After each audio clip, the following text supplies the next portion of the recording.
approche un petit peu différente, dans la mesure où je ne vais pas traiter là de l'évaluation de la durabilité économique, mais l'évaluation économique du durable. Donc j'ai pris une autre angle par rapport à notre sujet. Quels sont les critères qui aujourd'hui aident à avoir une pédagogie du durable lorsqu'on est notamment en situation de conseil, ce qui est le cas dans Renault Safran. Par rapport à cette problématique du durable, je pars du principe que les systèmes d'exploitation durable sont plus écosystémiques, ça crée globalement un fonctionnement qui va combiner, essayer de faire jouer les synergies, de manière à ce que d'autres paradigmes d'usage des intrants, d'autres paradigmes de protection des cultures, d'autres paradigmes de valorisation à la fois du travail et des produits puissent apparaître. Donc une recherche qui oriente vers l'idée que c'est plutôt vers la valeur ajoutée qu'il faut se tourner. La valeur ajoutée, déjà, on est dans une logique dans laquelle on cherche à créer, à s'interroger sur, en termes juste de sémantique, c'est quoi la valeur qu'on a ajoutée, et ça n'est pas qu'est-ce qui reste à la fin. Donc on est déjà, rien que par les termes, on est en recherche d'une logique de valorisation. Et puis la valeur ajoutée, ce n'est pas un critère qui se marie très bien avec des démarches analytiques. La valeur ajoutée, elle est globale. C'est la valeur ajoutée sur l'exploitation. Et ça me paraît très important de porter d'abord un regard global. Peut-être à un moment donné, faudra-t-il chercher dans une logique d'amélioration, dans une logique de progrès, des éléments analytiques, mais on ne va pas faire ces choix de système global par une combinaison de constats analytiques. Donc on a travaillé depuis très longtemps, et il continue d'être pertinent de travailler avec de l'analytique et des marges brutes pour savoir si on utilise bien les intrants. C'est très important de regarder le BE pour savoir si on est capable de financer la suite. Voilà, tout ça reste bien sûr cohérent, mais ne sont pas les outils de l'évaluation d'une stratégie durable. Et ce que nous cherchons, c'est du coup d'être capable de parler de recherche de valorisation, de recherche d'autonomie, de savoir si je suis en train d'exprimer un potentiel, pédoclimatique par exemple, ou bien en train d'appuyer sur une logique d'intensité économique sur le terroir, sur le territoire. Et puis, très important, ça a été dit tout de suite ce matin déjà, le BE coupe en deux les questions de main-d'œuvre, donc nie quelque part la logique que le travail est une des ressources que l'on va chercher à valoriser, alors que la valeur ajoutée va nous permettre de considérer de manière égale le travail et l'investissement en capital, le financier et le travail. J'y reviendrai tout à l'heure. Et puis, dans la logique là, de conseil que je vous présente, pouvoir se mettre dans une pédagogie, dans un continuum qui nous place avec les exploitants dans une logique d'amélioration continue. Alors la valeur ajoutée sous tous ces angles promet le titre. C'est tous ces angles, c'est là pour l'heure en tout cas, dans ce que je vais vous présenter, par UTH, en unité de valeur, par hectare de SAU et en pourcentage du produit brut.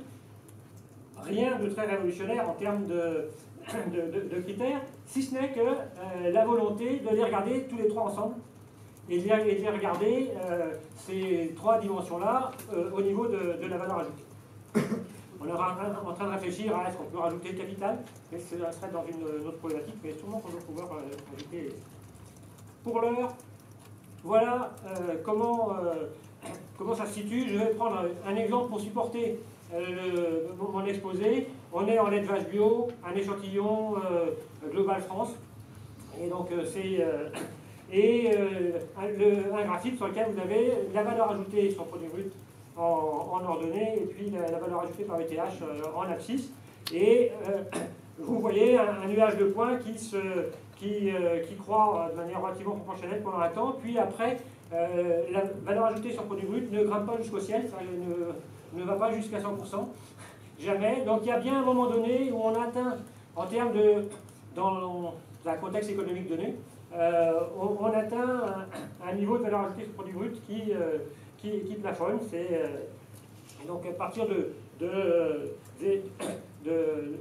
0,40, globalement, ça ne va pas tellement au-dessus. Et en tout cas, ça n'est pas ce qui est déterminant pour dégager plus de valeur ajoutée par unité. Donc 0,17, 0,40, sur ce graphique, vous voyez, on n'a jamais plus de 10 000 euros de valeur ajoutée par ETH quand on est en dessous de 0,17. Enfin, c'est des repères très graphiques. Il n'y a aucune volonté normative dans les chiffres que je vous présente. J'ai essayé, puisque j'ai fait cette étude sur le bio, sur différentes filières, d'avoir toujours 10 000, 25 000, 40 000, pour pas qu'on ait un peu mal de mer pour se demander, mais alors là vous avez déplacé, sans je vous présente qu'un seul exemple là, mais c'est pas pour dire que c'est 10 000, 25 000, 40 000 qui sont des repères intrinsèques, c'est simplement qu'on se donne quelques repères, quelques jalons, mais surtout pas des normes. Donc, en dessous de 0,17, dans cette population-là, on ne dégage pas jamais de valeur ajoutée par ETH suffisante. Lorsqu'on retourne, si on va vers le BE, si on va vers le revenu, on est en dessous de ce qui permet la fameuse durabilité économique dont on parle depuis ce matin. En revanche, dès lors que l'on est entre 10 000 et 25 000, entre ce 0,17 et ce 0,40, on est dans une zone de croissance. Globalement, il y a de la dispersion, bien sûr, on va y revenir, mais on est dans une logique de pente, c'est-à-dire que ça s'accroît relativement proportionnellement au fait que la valeur ajoutée sur produit brut augmente. On a un accroissement de la valeur ajoutée par ETH, et puis au-delà, on a une zone d'efficience par ETH, c'est-à-dire qu'on n'est pas dans des questions ni de valorisation très différentes, ni sûrement de meilleure efficacité technique, on va en revenir après, mais simplement l'efficience par ETH s'améliore sur le parti. Et donc j'ai conservé les valeurs de valeur ajoutée sur produit brut, mais cette fois-ci on regarde ça avec la valeur ajoutée par SAU, et donc on s'aperçoit qu'on a une forme de courbe qui est assez similaire. Là, en l'occurrence, c'est 200 euros par hectare de valeur ajoutée ou 1000 euros par hectare de valeur ajoutée qui correspondent aux éléments de ces valeurs repères sur l'autonomie. Et la question principale qu'il va falloir se demander, c'est où je suis, moi, pourquoi je suis là sur le graphique, et ça correspond à quelle cohérence voulue, qu'est-ce que j'ai voulu faire sur mon exploitation. Est-ce que le taux de valeur ajoutée sur produit brut, il incarne le fait que j'ai une très bonne valorisation de mes produits? Alors en lait, ils ont tous le même taux. C'est pas ça là en l'occurrence sur les... En revanche, quand on est sur des graphiques en grande culture, ça dépend de la nature des cultures. Il y a des cultures à valeur ajoutée, comme on dit. Il y a d'autres cultures qui sont de la commodité. Et là, il peut y avoir des différences en ordonnée. Je suis plus ou moins haut, pas forcément parce que je suis plus économe, mais parce que je suis en recherche de plus de valorisation. Et il faut le trier. Le graphique ne nous le donne pas directement comme ça, si ce n'est que plus je vais être en valeur ajoutée par hectare importante, plus je vais avoir des présomptions que j'ai une logique d'intensité qui se mêle, qui se combine avec une recherche de valorisation, et je vais pouvoir me dire, ah, mon mix à moi, c'est plutôt une bonne valorisation, même qui permet une bonne intensité sur le territoire. Mais je peux aussi être avec une bonne valorisation sur le produit brut et avec une faible intensité sur le territoire, et donc pas forcément une logique qui soit très économe.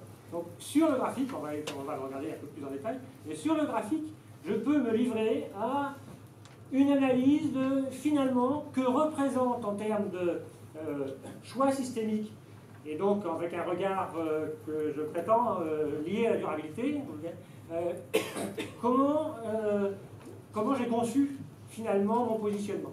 Je l'ai fait exprès, je ne l'ai pas fait exprès, je peux le maîtriser de quelle manière. Alors je vous propose qu'on passe en revue un petit peu les quatre groupes principaux. J'ai laissé de côté là pour l'exposer la zone hors-jeu où là on est clairement en limite de technicité. Mais bah, là, les deux graphiques, alors j'ai coupé en deux, vous voyez, la zone d'incertitude, j'ai mis un groupe plus autonome, et je fais ça systématiquement. Je prends ceux qui sont au-dessus de la médiatrice, puis ceux qui sont en dessous. Il y a donc un groupe qui est plus autonome, un autre qui est moins autonome pour la même intensité sur le territoire. Ils sortent à peu près la même chose, c'est un peu décalé, mais 29 000 € par ETH de valeur ajoutée. Et puis il y a, en valeur ajoutée par hectare, pareil, un petit peu décalé, mais ils sont, c'est assez normal que j'ai pris le graphique, ils sont positionnés à peu près sur les mêmes valeurs. Ce qui les différencie, c'est le degré d'autonomie. Et puis ben, je m'intéresse à savoir combien de personnes travaillent. Donc là, après, je décris le système. Hein. Ce à quoi je me livre devant vous, c'est cette logique de valorisation, le dialogue qu'on pourrait avoir avec un exploitant. Nous sommes combien 100 UGB, hein, 270 000 litres sur 110 hectares, dont un petit tiers qui est en surface prairie permanente. Il y a 330 € d'aide par hectare. Le panier, le petit caddie, là, en intrant, il est plutôt faible. On est chez les autonomes. Et puis, la mécanisation, bâtiment, tout ça, c'est plutôt moyen parce que c'est la même chose que ceux qui sont de l'autre côté, ceux qui sont peu autonomes, qui sont aussi à neuf, qui font aussi 100 UGB. Vous voyez, donc ça n'est pas... Et là, moi, je n'ai pas conçu ça avec tout le monde de la même taille. Il se trouve qu'en valeur moyenne, ça n'est pas une différenciation par la taille. Ils font à peu près la même chose en production laitière. Il y a un peu plus d'aide par hectare, mais en fait, parce que le ratio là n'est pas pertinent de regarder par hectare, ils ont la même chose au 1000 litres. Mais ils sont seulement sur 90 hectares, avec une part plus faible de baie prévalente. Donc ils ont finalement des aides à l'hectare plus importantes, mais ramenées au 1000 litres, c'est en fait le même soutien. En revanche, ils sont sur une utilisation plus intensive de la surface qu'ils ont à disposition. Chacun est positionné. Je vous décris les autres parce que c'est intéressant de voir, sans être brûler l'étape, les deux autres positionnements. Il se trouve qu'ils sont un peu plus nombreux sur l'exploitation, je vous les donne tous, mais ils font 100 UGB aussi. La différence, c'est qu'ils font 400 000 litres au lieu de 300 000. Ils ont des aides au 1000 litres, c'est les mêmes, par hectare, il y a des différences, mais c'est encore les mêmes et les mêmes que les précédents. On est dans le système bio qui a une logique normée d'une certaine manière. Ils ont les mêmes prix de vente, ils ont les mêmes aides au 1000 litres. Donc c'est simplement qu'ils n'ont pas choisi, ou subi, ou pu déployer des systèmes équivalents. Et donc on présuppose que c'est un choix. Et c'est ce choix-là qu'il faut arriver à décrire dans chacune des situations. Ce compromis stratégique, et qu'est-ce que je cherche à faire à 3-5 ans. Vous voyez, j'ai mis la petite flèche qui nous permet de nous dire je peux chercher à monter en valeur recherchée, donc en plus-value sur mon produit, sans bouger forcément, ou en intensité avec peu de gain marginal, en tant qu'intérêt. Je peux en revanche essayer de monter en valeur, en autonomie et en valeur ajoutée par hectare. J'en tirerai très certainement, si je reste avec la même main-d'œuvre, une valeur ajoutée meilleure sur le TH. Donc je peux m'interroger sur tous mes chemins. La seule chose, c'est après, c'est à quel coût, à quel prix. Et donc lorsque j'en suis là, à avoir reconnu pourquoi je suis là et vers où je pourrais aller, que je peux aller m'intéresser à l'évolution dans un sens, avec des schémas techniques, des options par rapport à la valorisation des prairies permanentes, quelques conseils techniques ou quelques travails en groupe qu'on puisse avoir pour chercher de nouveaux systèmes plus durables. Eh bien, ça fait bouger comment mes charges au 1000 litres. Là, ça me paraît intéressant de venir, on les calcule là globalement sans faire de l'analytique parce qu'on est sur des métiers relativement spécialisés, mais après, là, on peut aller chercher de l'analytique pour simuler dans un choix nouveau de système, s'interroger sur quels seront mes indicateurs techniques sur lesquels je vais caler après mes interventions. Il faut bien qu'on revienne au concret de la pratique. Et puis, deuxième temps d'interrogation, sur la situation actuelle ou sur la situation voulue, c'est est-ce que j'ai atteint mes objectifs? Alors je vous ai représenté la même analyse que on voyait tout à l'heure avec le BE, les prélèvements privés, les annuités. Ça c'est le classique, on peut s'interroger là-dessus, mais c'est là que ma proposition, c'est de se dire, pour vraiment se mettre dans une logique dans laquelle il y a une pédagogie du durable, mieux vaut travailler, voilà la valeur ajoutée, voilà ce que rajoutent les aides, et on se retrouve à cette EBE avant main-d'œuvre et avant foncier, enfin pas avant foncier, mais avant main-d'œuvre si on veut, mais qu'on voyait tout à l'heure. Là, on est bien sur une logique de se dire à quoi sert cette valeur ajoutée, à quoi servent les aides qu'on a en plus, parce que là, largement pour la conversion ou du soutien à l'agriculture biologique sur le cas qu'on avait là. Je peux les affecter à quoi? Et je choisis de les affecter à quoi? À rémunérer la main-d'œuvre, à augmenter le travail sur l'exploitation pour rechercher de la valeur ajoutée, ou à investir de manière plus importante pour libérer de la pénibilité du travail, gagner en temps d'observation, que sais-je. Hein. C'est tout l'arbitrage. La valeur ajoutée n'a pas fait de précompte.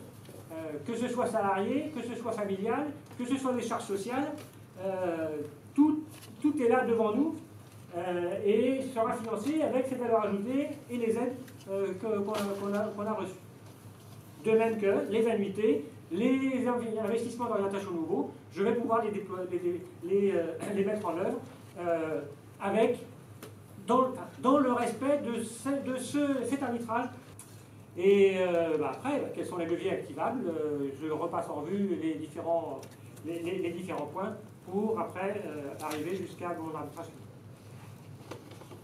En conclusion, ce que je propose là, c'est d'observer la valeur ajoutée avec ce triple regard. Et pourquoi un lien avec le durable, au-delà de l'écosystémique, mais en même temps, une économie de la valeur.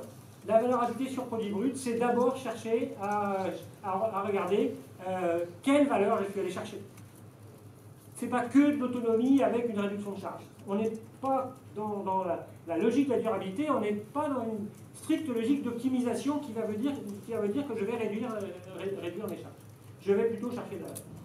Une économie vivable à l'unité de main-d'œuvre, eh bien, c'est l'objectif économique de vivre sur son exploitation et d'en tirer salarié ou non salarié un revenu. Une économie dans le territoire. Si on cherche de la valeur ajoutée par hectare, si on cherche à ce qu'elle augmente, eh bien, on n'aura pas comme résultat de l'évolution des systèmes d'exploitation, comme on le voit actuellement, une diminution de la valeur ajoutée sur l'économie régionale.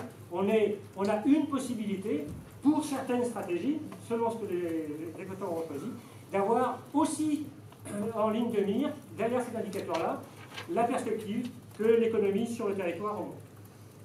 Après, il y a des variables qui explicitent les options systémiques adoptées, c'est ce que je vous montrais sur le lait, mais après, chaque système ça devient une logique d'agronome, une logique de technicien, une logique d'approche globale. Avoir les pistes d'amélioration, c'est ce que j'essaie de vous montrer. Et les pistes d'amélioration, on a la porte ouverte pour aller chercher de la valeur, hein, s'engager sur un cahier des charges, sur un contrat, sur une promesse client. Peut-être qu'il y aura plus de travail, peut-être que les contraintes seront pas tout à fait celles qu'on a aujourd'hui. Au moins, elles seraient voulues et puis elles pourraient aboutir sur plus de revenus.